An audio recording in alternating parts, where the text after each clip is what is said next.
Hello students, today we are going to start the defects of vision and their correction.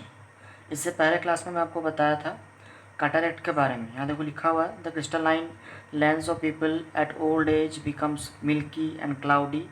This condition is called cataract and it's remedy is cataract surgery. ये भी एक तरह का defect ही है. Okay, याद रखोगे. And today we are going to start our new 3 different defects of vision. Okay, so first one is the myopia. Okay, that is called nearsightedness. A person can see nearby object clearly but cannot see distant object distinctly. तो कोई भी एक इंसान जब दूर के object को clearly नहीं देख पाता, उसे हम क्या बोलते हैं? मायोपिया कंडीशन बोलते हैं, या फिर that is called near sightedness. Okay, जैसे यहाँ पे आप डायग्राम में देख पाते होगे, यहाँ पे ये नॉर्मल आई का यह तरीका है. ठीक है, ऑब्जेक्ट यहाँ पे रेटिना में जनरली क्या होता है? इमेज फॉर्म होता है. बट मायोपिया केस में क्या हो रहा है? देखो, बहुत पहले ही, रेटिना से बहुत पहले, before that image is going to be form. Okay, so easily आप यहाँ पे देखना पॉसिबल नहीं हो पाएगा, इमेज को क्लियर व्यू नहीं आएगा, क्योंकि रेटिना से बहुत पहले क्या हो रहा है? इमेज फॉर्मेशन हो रहा है. ओके, सो रीज़न क्या देखो इसका? Excessive curvature of eye lens. क्या होता है? जब आपके आई लेंस का कर्वेचर जब एक्सेसिवली बढ़ जाता है, ज़्यादा हो जाता है, और लेंस क्या होता है फिर आपका थिकर हो जाता है. ठीक है ना, मैंने आपको केसेस बताया था जो इलोंगेशन के बारे में. ठीक है, जब आपका आई इलोंगेट होता है, जब भी कोई आप एक दूर के चीज़ को देखते हो तो आपका आई ऑफ कर्वेचर जो होता है क्या होता है? इलोंगेट होता है. ठीक है, और एक केस में क्या होता है? डिप्रेस्ड होता है. ठीक है, 2 केस बताया था. तो एक केस में लेंस क्या हो जाता है? थिक हो जाता है. ठीक है, जब आप सामने की चीज़ को देखते हो, और जब दूर की चीज़ को देखते हो तो क्या होता है? वो थिन हो जाता है, पतला हो जाता है. इससे पहले वाला क्लास में बता चुका हूँ already, along with the diagram. Okay, अगर नहीं देखी हो तो फिर से और एक बार देख लो, क्लियर हो जाएगा. Okay, so excessive curvature of eye lens हो जाए, that is thick, and decrease focal length. या फोकल लेंथ क्या हो जाता है? डिक्रीज हो जाता है. ओके, क्योंकि थिक हो रहा मतलब याद रखोगे, जितना थिकर लेंस होगा उतना कम फोकल लेंथ होता है फ्रेंड्स. तो आप या तो ऐसे याद रखो कि थिकर आई लेंस हो जाता है, या फिर फोकल लेंथ डिक्रीज कर जाता है, दोनों ही सही है friends. And then elongation of eyeball. Okay, और जो आई बॉल का इलोंगेशन हो जाता है, इसकी वजह से क्या होता है? आपको ये मायोपिया प्रॉब्लम होता है फ्रेंड्स. ओके, तो इससे आप ठीक कैसे कर सकते हो? करेक्शन कैसे होगा? तो याद रखोगे, कनकेव लेंस का यूज़ क्या आता है? ओके, आप देखते हो स्पेक्टिकल्स यूज़ करते हैं बहुत पर्सन. ओके, तो उसमें जिन लोगों को ये नियर साइटेडनेस होता होगा या फिर मायोपिया का प्रॉब्लम होता होगा, वो लोग कौन सा लेंस यूज़ करेंगे? कनकेव लेंस को यूज़ करेंगे along with the appropriate power. Okay, तो पहले उसमें पावर नापा जाता है. ठीक है, first measurement is required for the power, appropriate power, that which power is appropriate or suitable for you or for your eye lens, and then you will get that concave lens. Okay, then go to the next part, hypermetropia, that is far sightedness. अभी ठीक है, myopia क्या हो जाएगा? Reverse हो जाएगा. A person can not see nearby object clearly. ठीक है, पास की चीज़ें आपको मतलब ठीक तरीके से नहीं दिखाई देंगी, धुंधली दिखाई देंगी. Okay, but can see distant object distantly. Image formed at A point behind the retina. और इस केस में क्या होता है? ये जस्ट रेटिना से भी क्रॉस कर जाता है, जहाँ पे ये मीट करता है रेज, और वहाँ पे जाके आपका इमेज फॉर्म होता है. ठीक है, तो ये केस क्या हो जाता है? That is called hypermetropic I. Okay, तो इसमें क्या हो रहा है? देखो, उसमें क्या हो रहा था? आपका जो आई लेंस था वो थिक हो जा रहा था. इसमें क्या हो जा रहा है फ्रेंड्स? थिन हो जा रहा है. तो जैसे फोकल लेंथ उसमें डिक्रीज कर रहा था, इसमें फोकल लेंथ क्या हो जाएगा फ्रेंड्स? इंक्रीज हो जाएगा. ओके, और इसमें क्या होता है? आई बॉल जो होता है वो बहुत ही ज़्यादा स्मॉल हो जाता है. Eyeball has become too small. Okay, so correction कैसे करेंगे? इसमें जैसे हम लोग यूज़ कर रहे थे कनकेव लेंस का, so in this place we can use the convex lens. Okay, तो इजीली क्या होगा? एग्जैक्टली जहाँ पे ये मीट करना चाहिए वहाँ पे फिर ये मीट करेगा. Okay, easily we can meet the rays at the retina. Okay, according to the appropriate power. Okay friends, the last but not the least, that is presbyopia. Okay, याद रखो कि प्रेसबायोपिया में ऐसे वो लोग आते हैं जिनका आइज़ में दूर के चीज़ों को देखने का ही प्रॉब्लम होता है और पास के चीज़ों को देखने में भी प्रॉब्लम होता है. तो इन लोगों के लिए 2 तरह का लेंस लगाया जाता है. ठीक है, जो मायोपिया का भी काम आएगा और हाइपरमेट्रोपिया का प्रॉब्लम को सॉल्व करने के लिए भी काम आएगा. So as we become old the power of accommodation of the eye usually decreases, the near point gradually resides away. This defect is called presbyopia.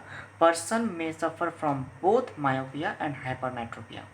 Reason क्या होता है? देखो, gradual weakening of ciliary muscles, ये specially याद रखोगे, बहुत ज़्यादा उम्र हो जाने के बाद या फिर एज हो जाने के बाद ये प्रॉब्लम आता है. बट बिफोर दैट सिर्फ आपको हो सकता है मायोपिया हो या फिर सिर्फ हाइपरमेट्रोपिया हो. ओके, बट जब उम्र हो जाता है या फिर एज हो जाता है बुढ़ापे में, तो ये ज़्यादा प्रॉब्लम देखने को मिलता है. ठीक है. So gradual weakening of ciliary muscles and decreasing the flexibility of the eye lens, जो आपको फ्लेक्सिबिलिटी जो होता है ओके वो कम हो जाता है फ्रेंड्स, तो अच्छे तरह से थिक या फिर थिन नहीं हो पाता है. In that case this kind of presbyopia cases arises. Okay, तो करेक्शन कैसे होगा? देखो फ्रेंड्स, पहले बता दिया था बाइफोकल लेंस का यूज़ करना पड़ेगा. ठीक है. So bifocal lens consist of both concave and convex lens. Upper position consist of concave lens and lower position consist of convex lens. ये सामने की चीज़ों को देखने के लिए और कनकेव लेंस दूर की चीज़ों को देखने के लिए. Okay students. Okay, now the next topic is refraction of light through prism. तो ये पढ़ने से पहले आपको याद करना पड़ेगा रिफ्रैक्शन क्या होता है फ्रेंड्स. जब भी कोई एक रे और लाइट, ठीक है, मीडियम को चेंज करता है फ्रेंड्स. ओके, मीडियम 1 से मान लो मीडियम 2 को जा रहा है फ्रेंड्स. ओके, कुछ इस तरह से मान लो ये नॉर्मल है मान लो, है ना. तो अगर इधर से अगर लाइट आता है मान लो, तो ये कुछ इस तरह से बेंड होता है फ्रेंड्स. ठीक है, ये जो बेंडिंग नेचर होता है friends, that is the refraction. तो यहाँ पे मान लो ये मीडियम 1 है, ठीक है, ये मीडियम 2 है. तो जब भी इस तरह से फ्रेंड्स वो अपना मीडियम को चेंज करता है, एक को हम बोल सकते हैं रेयर मीडियम और एक को बोल सकते हैं डेंसर मीडियम. ओके, ये ऑलरेडी मैं पढ़ा चुका आप लोग को. ठीक है, लाइट चैप्टर में उतना आपको याद होगा. ठीक है. So a glass prism has 2 triangular basis and 3 rectangular lateral surfaces. These surfaces are inclined to each other. ठीक है, यहाँ पे देखो एक प्रिज्म दिखाया गया है ABC करके. ठीक है, और एक्चुअली शेप कैसा होता है यहाँ पे शो नहीं किया मैं पूरा, सिर्फ ट्राइंगल बना दिया हूँ. बट एक्चुअली इसमें ऐसे अलग अलग 3 रेक्टेंगुलर लेटरल सर्फेसेस होते हैं. ठीक है, और 2 ट्राइंगुलर सर्फेस आपको देखने को मिलेगा फ्रंट और बैक साइड में. Okay students, the angle between its 2 lateral faces is called the angle of the prism. Okay, यहाँ पे क्या होता है, जो एंगल फॉर्म कर रहे हैं 2 लेटरल फेसेस में, उसे हम क्या बोलते हैं? एंगल ऑफ प्रिज्म बोलते हैं फ्रेंड्स. तो यहाँ पे देखो जब भी ये स्ट्राइक करेगा एक लाइट आके यहाँ पे, तो यहाँ पे स्ट्राइक करने के बाद क्या होगा, जबकि ये रेयर मीडियम है, एयर मीडियम बोल सकते हैं फ्रेंड्स को हम, और ये हो गया denser medium, that is we can say it is a kind of glass. Yes definitely it is a glass prism. तो यहाँ पे क्या होगा स्टूडेंट्स, यहाँ पे आपका रे का डायरेक्शन चेंज हो जाएगा. और यहाँ पे फिर क्या होता है, ये ई यहाँ पे क्यों लिखा गया फ्रेंड्स, ई एंगल दिया गया देखो, because it is stands for emergent ray. क्या बोलते हैं इसे हम? Emergent ray. ओके, इसे कहते हैं पी, ई को कहते हैं हम इंसिडेंट रे, और ई एस को बोल सकते हो फ्रेंड इमरजेंट रे. और यहाँ पे देखो एंगल्स वगैरह फॉर्म कर रहे हैं सब जगह. ठीक है, तो यहाँ पे देखो ये जो एंगल आप अगर इसको स्ट्रेट लेके जाते हो और इसे अगर आप एक्सटेंड करते हो पीछे की ओर, तो यहाँ पे डी में आके ये क्या करता है, मीट करता है फ्रेंड. तो कितना का डेविएट हुआ, यहाँ जो डेविएशन देख रहे हो आप लोग प्रिज्म की वजह से जो डेविएशन नज़र आ रहा है, ये कितना एंगल में डेविएट हुआ वो रे ऑफ लाइट. ठीक है, ये जहाँ पे मीट कर रहा है वो आपको बताएगा कि एंगल ऑफ डेविएशन कितना है फ्रेंड्स. इसमें और भी बहुत सारे मैथमेटिकल टर्म्स आते हैं, बट आपकी बुक में उतना नहीं दिया गया है. Further you will study in the higher classes, but अभी के लिए ये कुछ टर्म्स को याद रखोगे फ्रेंड्स. तो यहाँ पे पी ई कितना हो जाएगा, इंसिडेंट रे. ई एफ क्या है फ्रेंड्स, रिफ्रैक्टेड रे, है ना. ये जो ग्लास प्रिज्म के अंदर में देखो रिफ्रैक्शन हो रहा है, that is E F. Okay, refracted रे. एफ एस क्या है friends, F S is the emergent ray. A is the angle of prism. यहाँ पे देखो इसके साथ ही रिलेशन होता है सारा फ्रेंड्स, है ना. अब जब भी मैथमेटिकल टर्म्स में सीखोगे ये रिफ्रैक्शन के बारे में थ्रू द प्रिज्म, तो आपको जानने को मिलेगा ये ए एंगल के साथ में ये आई का, ई का और आर का, इन सारे का एंगल्स का क्या होता है, एक रिलेशन सेटअप होता है फ्रेंड्स. ओके, तो ए क्या हो गया, एंगल ऑफ प्रिज्म, और आई क्या है, एंगल ऑफ इंसिडेंस.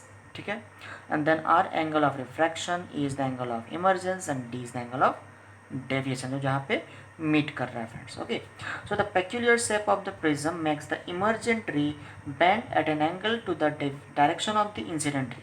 ओके, तो क्या हो रहा है यहाँ पे, देखो जितना एंगल में यहाँ पे आया था फिर रिफ्लेक्ट करके उतना एंगल फिर क्या कर रहे हैं यहाँ पे, इमर्जेंट हो रहा है friend. Okay, this angle is called angle of deviation. In this case angle D is the angle of deviation. Okay,